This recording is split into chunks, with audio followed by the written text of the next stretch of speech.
নমস্কার বন্ধুরা, আজকে নিয়ে চলে এসেছি শ্রী প্রভু জগন্নাথের প্রিয় খাবার খাজা কিভাবে তৈরি করতে হয়।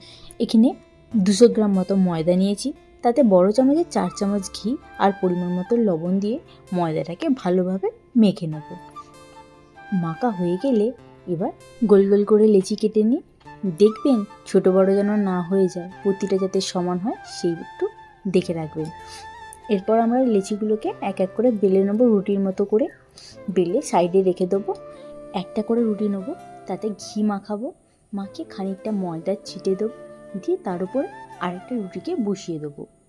দেখো এইভাবে 3টে লেয়ার করেছি, বেশি বড় করিনি, কারণ বেশি বড় করলে বেশি মোটা হয়ে যাবে, তাই জন্য আমরা 3টে লেয়ার করেছি। এবারে রুটিটাকে 3টে লেয়ার হয়ে যাওয়ার পর গোল করে রাউন্ড করে ভাঁজ করে নেব। ছুরির সাহায্যে এটাকে পিস পিস করে কেটে নিই।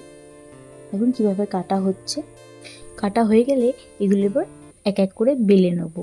বেশি প্রেশার দেবো না, একবারে হালকা প্রেশার দিয়ে এগুলো এক এক করে বেলে রেখে দেবো। এগুলো এবার ভাজার জন্য কড়াইতে তেল গরম করে নিন। ফুটন্ত তেলের মধ্যে এক এক করে ছেড়ে দিন, লাল করে ভেজে তুলে নিলেই রেডি খাজা। কিন্তু মিষ্টি কিন্তু হবে না, মিষ্টি করার জন্য মিষ্টির রস তৈরি করতে হবে। তাই জন্য একটা চিনির শিরা বানিয়ে নেব। 1 বাটি চিনি, তাতে 1 বাটি জল দিয়ে একটা শিরা তৈরি করে এবার খাজাগুলো এতে দিয়ে দেবো।